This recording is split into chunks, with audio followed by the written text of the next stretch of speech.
Hi, good morning. Yun, may maulit tayo guys. Ito, open ulit tayo. Daily natin, araw-araw naman yan. So yun, tuloy-tuloy lang. Dito tayo sa Qatar pala.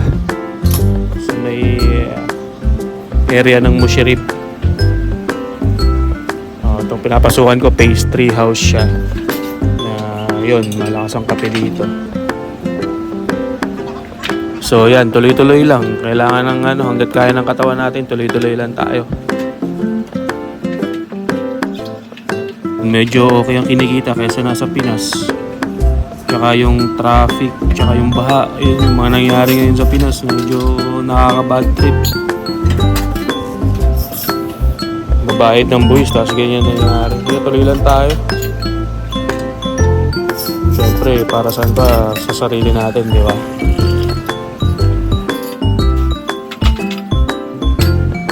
At least yung kinakain natin galing sa pinaghirapan, pinagpawisan natin. Tuloy-tuloy lang, mga mema. Basta mema lang tayo lagi, mema lang palagi. Sumasahod naman kahit mema lang. Okay na yun.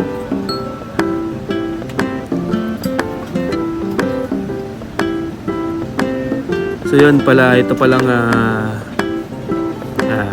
itong machine na Linea PB Lamar Soko. Sa akin tingin ko consistent tong machine na to. Maganda yung bigay niya. Medyo yung kape kada gawa mo ng kape hindi lumalayo sa lasa nung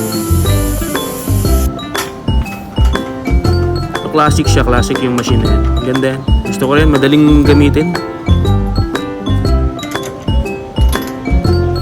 Gawa muna tayong kape natin. Kakape muna ako bago sila. Tikman ko muna yung kape.